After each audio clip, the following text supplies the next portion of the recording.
7 ans après le drame, intrigué par ces zones d'ombre et par le fait que la justice française n'ait pas ouvert d'enquête, Armand Veilleux, l'ancien supérieur des moines, et la famille du frère Christophe Le Breton portent plainte à Paris pour enlèvement, séquestration et assassinat. Le président algérien reconnaît que toute la vérité n'a pas été dite. Vous pensez qu'il y a encore des parts de mystère? Oui, absolument.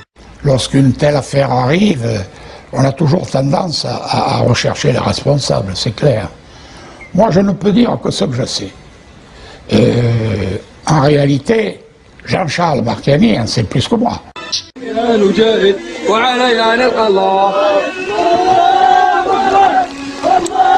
À l'époque, le chef islamiste du maquis de Tibérine, c'est Ali Benadjar. Le voici filmé fin 99 dans le secteur du monastère. À l'origine, c'était un islamiste plutôt modéré. En 91, il est élu député du Fils. Puis, traqué par l'armée, il prend le maquis. Il a toujours respecté les moines et condamné leur enlèvement. Fin 2010, lors d'un tournage clandestin en Algérie, nous le retrouvons à Médéa où il tient désormais un petit magasin d'herboristerie. Il accepte de nous parler des moines de Tibérine. Quand j'étais enfant, avec ma mère et mon frère, on montait parfois au dispensaire du monastère pour se faire soigner. Une fois, je me rappelle que ma mère avait un problème aux oreilles, un problème de santé, et les moines l'avaient guérie.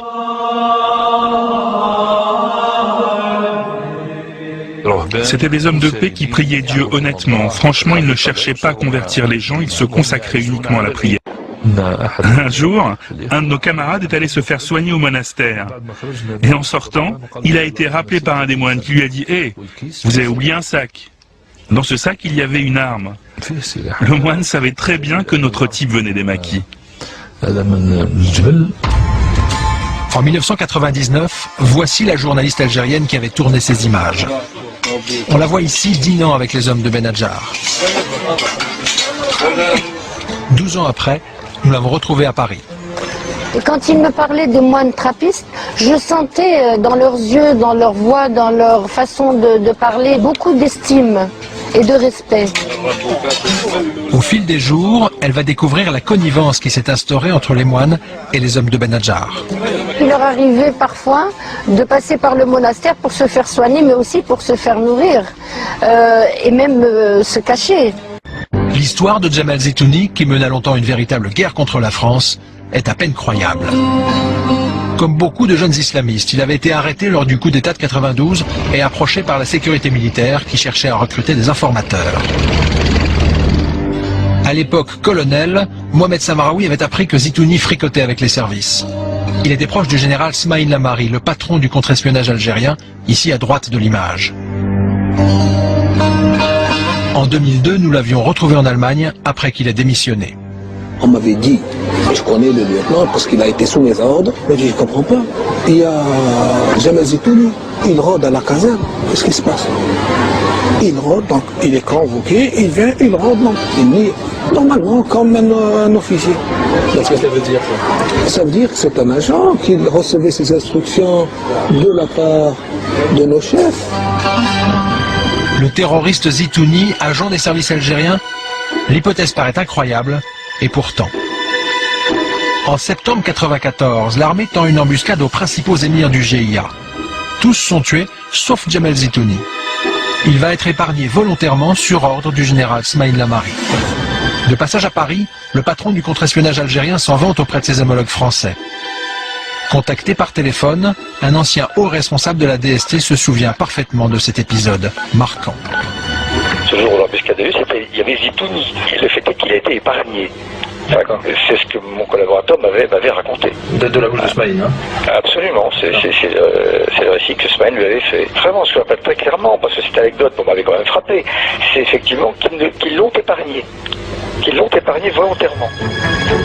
Selon cet ancien responsable de la DST, les services algériens auraient épargné Zitouni dans le secret espoir qu'il prenne la tête du GIA.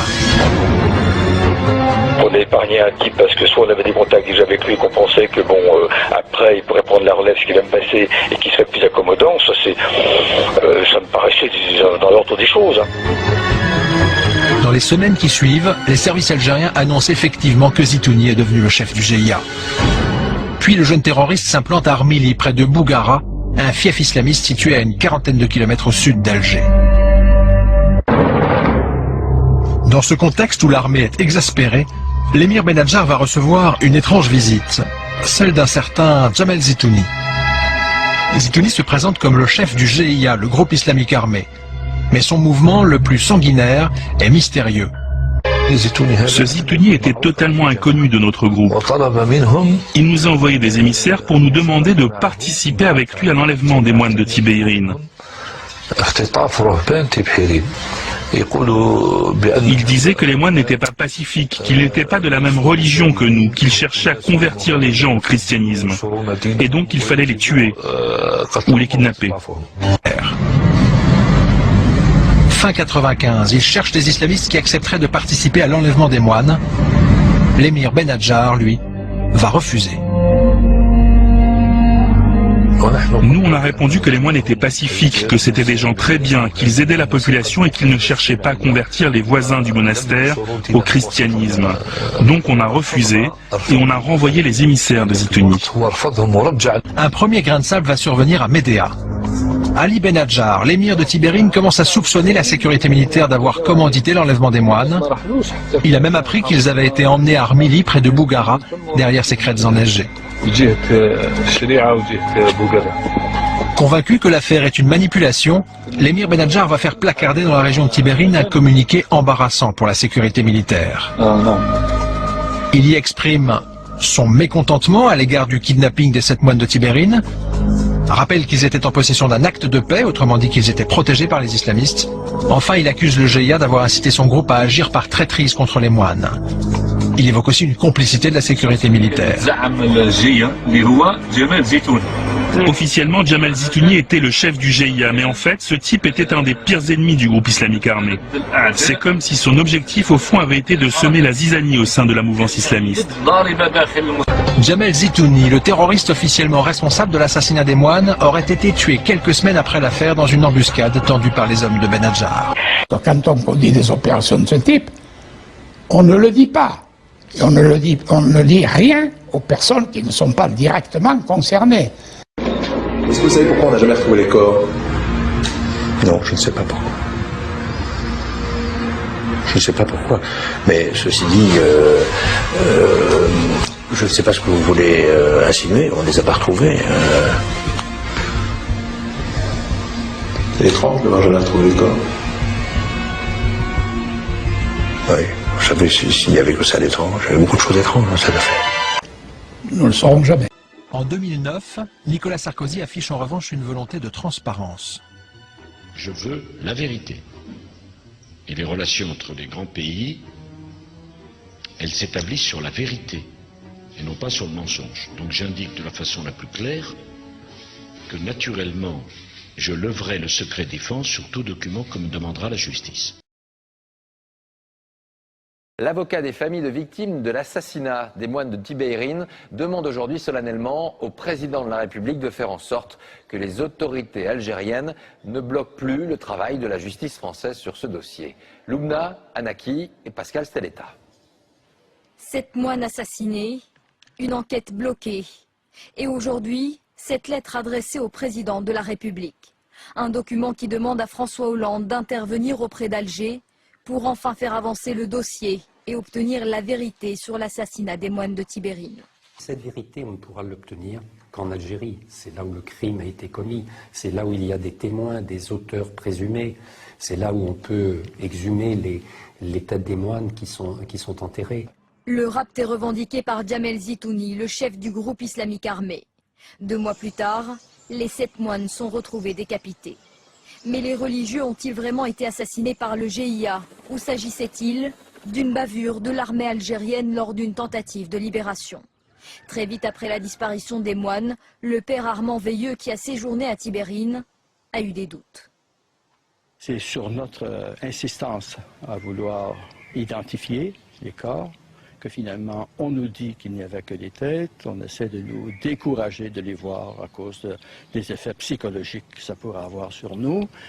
Et puis, finalement, on nous demande de garder le secret sur ce fait pour ne pas nuire au nom de l'Algérie. Aujourd'hui, le juge d'instruction chargé de l'affaire estime avoir bouclé son enquête côté français. Marc Trévidic espère pouvoir se rendre en Algérie l'année prochaine pour mener des interrogatoires, mais surtout exhumer les dépouilles des 7 Français pour des autopsies. De son côté, François Hollande a affirmé qu'il parlerait avec le président algérien de tous les sujets, y compris de l'assassinat des moines de Tibérine. Président, Adrien Gindre, BFM TV, vous aviez dit avant cette visite que vous évoqueriez tous les sujets.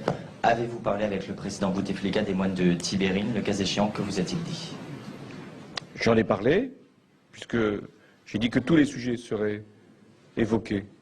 Et celui-là fait partie de la sensibilité qui est forte, compte tenu de la tragédie.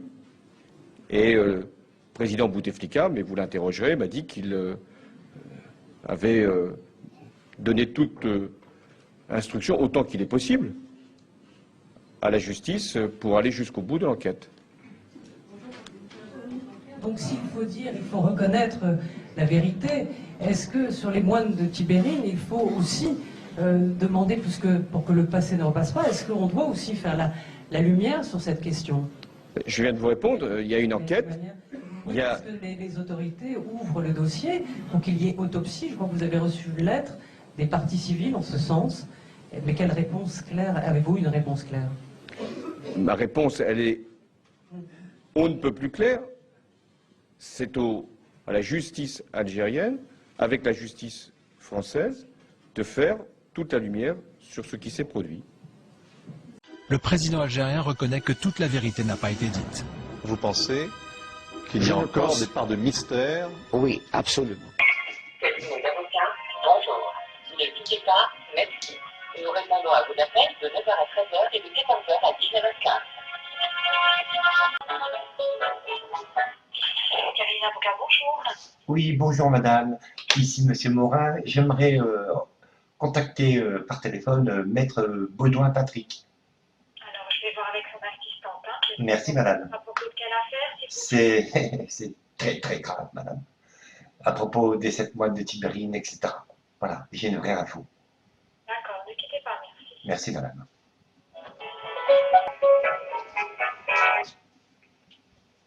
Allô? Oui, bonjour maître Baudouin. Oui. Ah, bonjour monsieur. Bonjour, oui. Je suis très content de vous entendre. Voilà, c'est très délicat. Bien entendu, c'est un pseudonyme. Excusez-moi, messieurs. Mais voilà, j'ai des preuves formelles. Vraiment formelles. Ça fait 8 ans que je travaille. D'une manière inconventionnelle. Mais tout à fait légale et légitime même. Et j'ai des preuves formelles que ceux qui ont, non pas assassiné, mais fait assassiner, sont les mêmes que les Brigades Rouges 666, le groupe M5, AZF. Oui, monsieur. Breivik. Voilà, ce sont les mêmes. D'accord, d'accord. J'ai les preuves formelles, monsieur, très très graves. Et ce sont même pour les mêmes raisons pour lesquelles à peu près 34 pays africains veulent quitter le corps pénal international.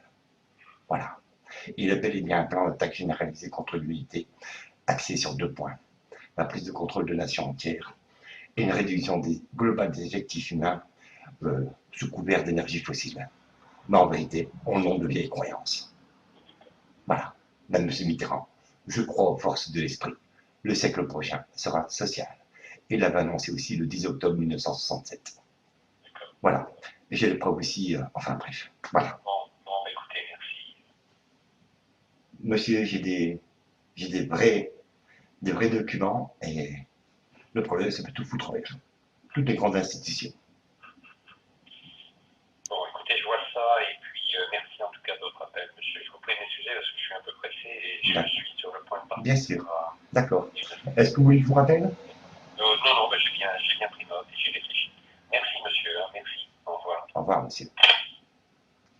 Trouillard. En 2009, Nicolas Sarkozy affiche en revanche une volonté de transparence. Je veux la vérité. Et les relations entre les grands pays, elles s'établissent sur la vérité et non pas sur le mensonge. Donc j'indique de la façon la plus claire que naturellement, je leverai le secret défense sur tout document que me demandera la justice. Cela s'appelle, je crois, le sacrifice expiatoire. Je crois aux forces de l'esprit.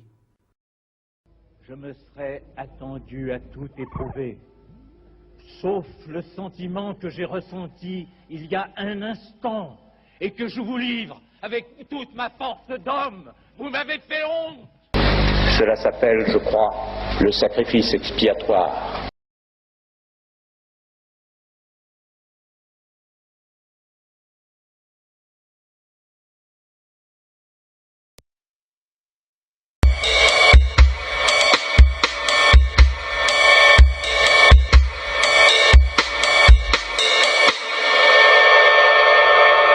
C'est une explication qui a été construite à la suite d'une enquête qui a duré des années. Et c'est sur ces raisons très objectives que notre conviction, en tant que partie civile, a été fondée.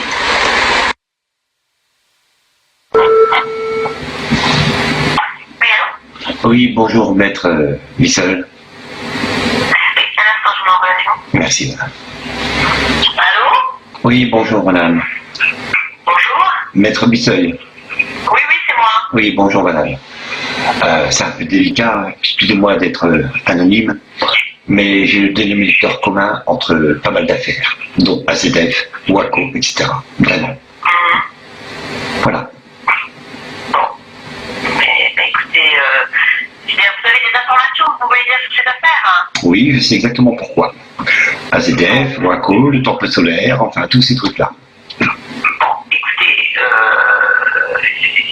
Il faudrait quand même vous mettre en correspondance avec le parquet, non? Avec le procureur, hein? Bah, rigolez, non. Certainement pas, madame. Ah non. Ah non. Ah non, madame. Bah non. Par exemple, pour le temple solaire, c'était bien Maître Collard qui avait défendu l'affaire à Grenoble que pour mieux étouffer, pendant que M. Georges Fenech écrivait le livre avec le père d'Alain Vernet que pour mieux étouffer les choses aussi. Voilà. Alors vous comprenez, je ne vais pas aller voir ces gens-là.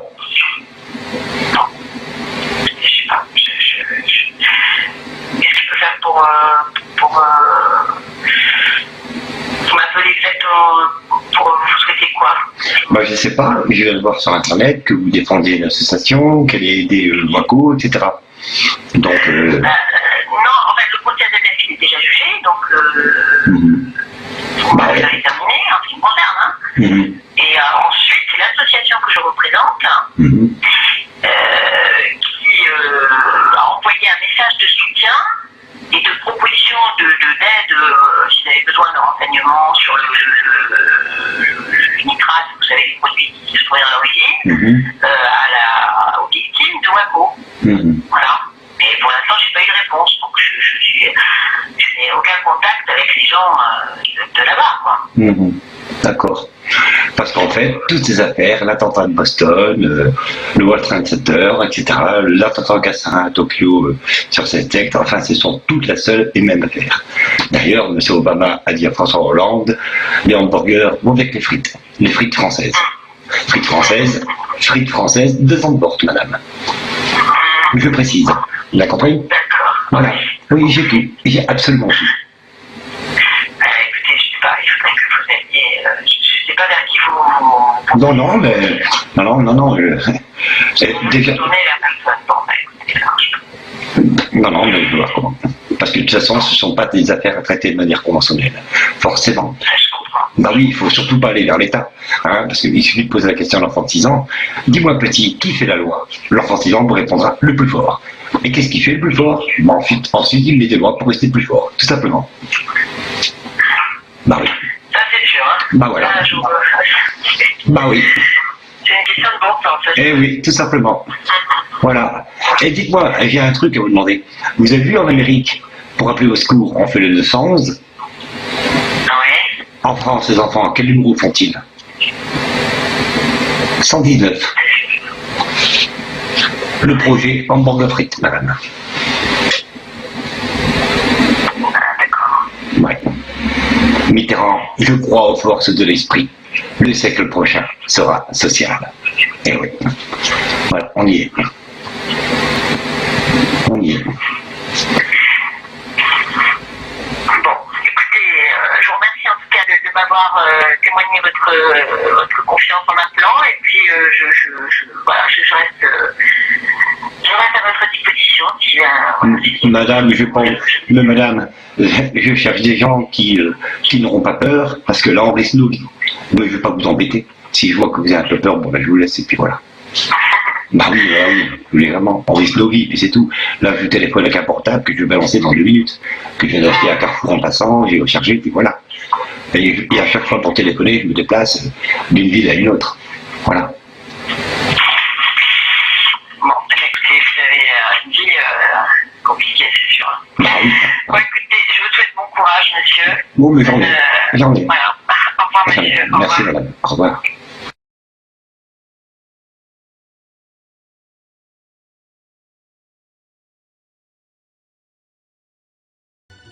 Je veux la vérité. Et les relations entre les grands pays, elles s'établissent sur la vérité.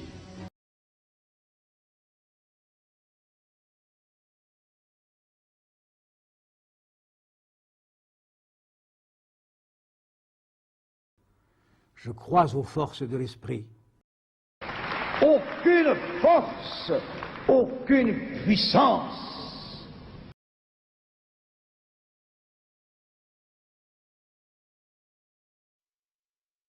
Joël Matancio. Dans l'émission « Faites entrer l'accusé », le journaliste, Christophe Ondelat, demande au chef de la sûreté de Grenoble, de cette époque, Serge Tochefort, si Matancio avait un complice. Celui-ci affirme que non, et qu'il aurait agi seul, et avec pour mobile, le besoin de notoriété. Ceci ne tient pas la route. Matancio subissait bel et bien des pressions graves, de la part de ce groupe, Brigade Rouge 666, et qui s'appelle aussi, Groupe M5 et Groupe d'Action AZF, et qui ont agi de la même manière, et avec la plus grande des lâchetés. Le but du jeu était de poser cette première pierre kabbalistique, en mettant les gens dans la peur, pour imposer ce nouvel ordre mondial, par cet article du Code pénal 223-15-2, dite loi anti-dérive sectaire, mis en place par M. Robert Badinter, qui se devait de leurrer le peuple, dans des procès bidons, pour mieux étendre la mort, sans aucune peine. Et par tout moyen, même dans des procédures jusque sur les enfants, et sans procès. Et, à l'époque, l'État faisait déjà du bruit avec la secte Moon, mais ce n'était pas suffisant, il manquait un marque du trou, et une belle charte étroite de l'enfant. Je tiens à souligner, que pour mettre en place cette loi satanique, que peu de gens ont compris, l'État invitera les sectes. Comme il a invité, par exemple, en avril 1988, la secte Scientologie, en mettant à sa disposition, gratuitement, les bâtiments du Conseil général de Chambéry, le carré curial. Grenoble est choisi pour l'affaire du Temple solaire, dont 16 victimes, assassinées par balles et lance-flammes, le jour même de la signature à Madrid du calendrier de l'euro, sont retrouvées, au lieu dit, le trou de l'enfer, secte créée et montée de toutes pièces par ces brigades rouges, c'est-à-dire l'État, et pour s'en servir entre autres, pour le génocide du Rwanda. Matancio est choisi, lui, en particulier pour son affaire des années 60, quand avec ses copains, dans les rues de Grenoble, il jetait des clous à 3 têtes, les gens appelaient cette affaire Belphégor. Ceci a dû plaire à François Mitterrand, de la Rose-Croix, qui adore les opérations sataniques, comme celle du Rainbow Warrior. Il est à noter que Madame Anne Marisson, ancienne assistante sociale à l'Oiseau Bleu, là où était Muriel, a été assassinée, il y a peu.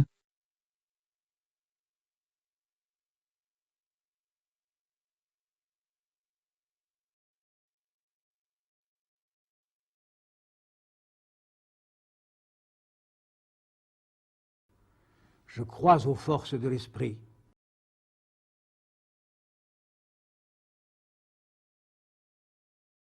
Vous savez que quand les grands personnages meurent, l'accident de voiture c'est la moindre des choses. Le suicide c'est déjà mieux et l'assassinat c'est génial. Salut ma poule.